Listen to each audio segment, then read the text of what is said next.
আচ্ছা বলেন তো, আপনাদের ভ্রমণ করতে কেমন লাগে? আমার তো ভীষণ ভালো লাগে। তাই তো সময় পেলেই বেরিয়ে পড়ি ভ্রমণ করতে। এখন যাচ্ছি জলঙ্গি। জলঙ্গির পদ্মা দেখতে। অনেকের মুখে অনেক প্রশংসা শুনেছি এই জলঙ্গির। শুনেছি জলঙ্গির পদ্মার ধারে দাঁড়িয়ে নাকি বাংলাদেশের সীমান্ত দেখা যায়। দেখা যায় বাংলাদেশের শৈলিনপাড়া। এছাড়াও শুনেছি জলঙ্গির পদ্মার ধারে নাকি এসএস নামের একটি বিখ্যাত ক্যাফে আছে। সেখানকার খাবার নাকি খুবই সুস্বাদু। তাই আর নিজেকে ধরে রাখতে পারলাম না। অফিস থেকে দুদিনের ছুটি নিয়ে বেরিয়ে পড়লাম জলঙ্গি ভ্রমণে। জলঙ্গি জলঙ্গি নামবে, জলঙ্গি জলঙ্গি জলঙ্গি নামবে নামবে, জলঙ্গি জলঙ্গি জলঙ্গি নামবে, জলঙ্গি জলঙ্গি।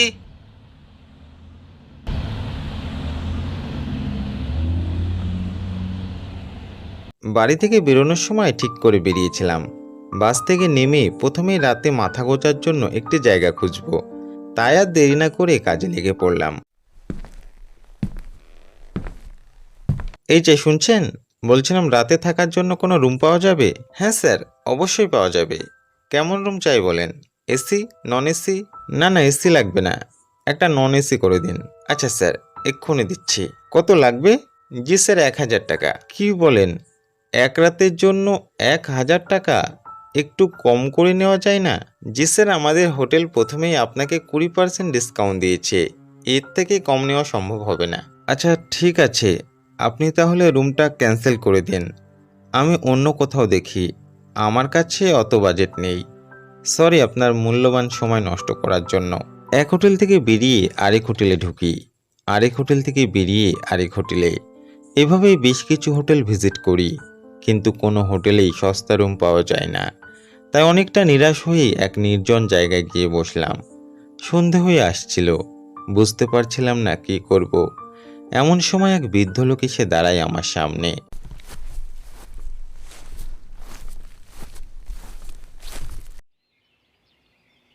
কি হয়েছে বাবা, এই নির্জন জায়গায় একা মন খারাপ করে বসে আছো কেন?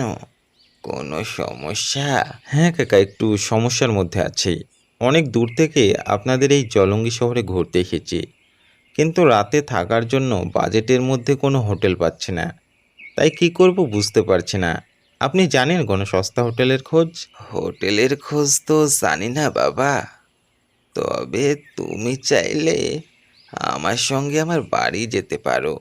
আমি আমার বাড়িতে একাই থাকি। আপনার বাড়ি? আপনি আমাকে চেনেন না, জানেন না, আমাকে আপনার বাড়ি থাকতে দেবেন? আমি যদি কোনো খারাপ লোক হই?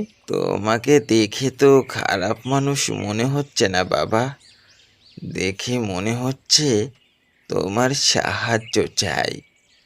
আমি সেই সাহায্যটাই করছি। তারপরেও যদি তুমি খারাপ হও, তাহলে তার বিচার আল্লাহ করবে। এখন চলো। আমি আর কথা না বাড়িয়ে বৃদ্ধ লোকটির সঙ্গে বৃদ্ধ লোকটির বাড়ি গেলাম। বৃদ্ধ লোকটির বাড়ি জনমানব শূন্য এক রাস্তার ধারে। বাড়ির সামনে একটি গোরস্থান। বাড়িটাতে কেমন যেন একটা গা ছমছমে ভাব, তবে রাস্তায় রাত কাটানোর থেকে অনেক ভালো। এই নাও বাবা, এই রুমটিতেই তোমার থাকার ব্যবস্থা করেছি। আমি তোমার পাশের রুমেই থাকছি। কোনো প্রকার অসুবিধা হলে আমায় ডাক দিও। ধন্যবাদ কাকু, আমায় এতটা সাহায্য করার জন্য। ধন্যবাদ বলো না, ধন্যবাদ বলো না। ধন্যবাদের জায়গায় 3টে মানুষের সাহায্য করে দিও, আর তাদেরকেও বলো তারাও যেন আগে 3টে মানুষের সাহায্য করে দেয়। এখন তুমি বিশ্রাম নাও বাবা, আমি আসি। এই বলে বৃদ্ধ কাকু চলে যায়। তবে বৃদ্ধ কাকুর বিচারধারা আমার খুবই ভালো লাগে। আমি অনেক ক্লান্ত ছিলাম, তাই ফ্রেশ হয়ে বিছানায় গুড় দিই। আর কখন যে ঘুমিয়ে যায় বুঝতেই পারি না। ঘুম ভাঙে রাত 12টায় এক ফোনের আওয়াজে।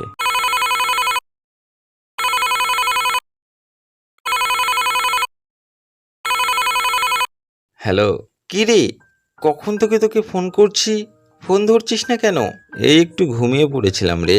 তা ভালোই ভালোই পৌঁছেছিস তো? রাস্তায় কোনো অসুবিধা হয়নি তো? না রে, তেমন কোনো অসুবিধা হয়নি। আমি ঠিক আছি। আচ্ছা ঠিক আছে, রাখলাম তাহলে। আমার বন্ধু অনন্ত পাগলটা আমায় বড্ড ভালোবাসে।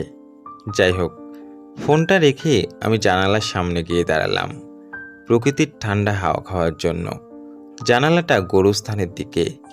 জানালার সামনে দাঁড়িয়ে জানালা দিয়ে বাইরে তাকাতেই দেখি গোরস্থানের মাঝে দাঁড়িয়ে আছে বৃদ্ধ কাকু, সাথে একটি অপরিচিত লোক। বৃদ্ধ কাকু অপরিচিত লোকটিকে কি যেন বলছে। বৃদ্ধ কাকু অপরিচিত লোকটিকে ঠিক কি বলছে সেটা তো বুঝতে পারছিলাম না। তবে বৃদ্ধ কাকুর কথা বলার ধরন দেখে বুঝতে পারছিলাম বৃদ্ধ কাকু অপরিচিত লোকটিকে কড়া ভাষায় কিছু বলছে। অপরিচিত লোকটির দিকে ভালো করে তাকাতেই দেখি ওনার হাতে একটি কোদাল, আর সেই কোদাল দিয়ে তিনি বৃদ্ধ কাকুকে আঘাত করে বসে। এই দৃশ্য দেখে আমি আর থেমে থাকতে পারলাম না, ছুটে গেলাম গোরস্থানে।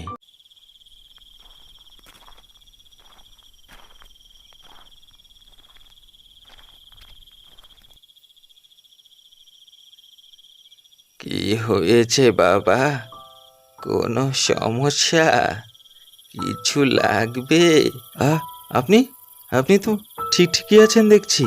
তাহলে আমি জানালা দিয়ে কি কি কি দেখলাম? আর ওই অপরিচিত লোকটি বা কোথায় গেল? তুমি ঠিকই দেখেছো বাবা, তবে এখানে আসতে 10 বছর দেরি করে ফেলেছ। 10 বছর দেরি করে ফেলেছি? কি কি কি বলছেন এসব? হ্যাঁ বাবা, তুমি যেটা দেখেছো সেই ঘটনাটি আজ থেকে 10 বছর আগের ঘটনা।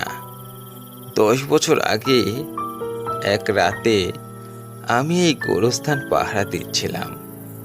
সেই রাতে এক দুষ্ট তান্ত্রিক তার তন্ত্রবিদ্যার জন্য এক বিষ খাওয়া যুবতী মেয়ের লাশ তুলতে আসে।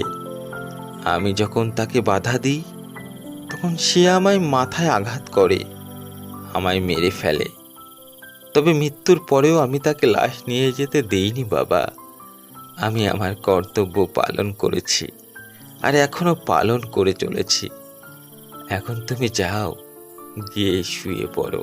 এই বলে বৃদ্ধ লোকটি কোথায় যেন মিলিয়ে যায়। আমি আর এক মুহূর্ত ওখানে দাঁড়াই না। রাতের বাসেই বাড়ি ফিরে আসছি। কথায় বলে না, নিজে বাঁচলে বাপের নাম, প্রাণে বাঁচলে অন্য কোনো একদিন জলঙ্গি ঘুরব ক্ষণ।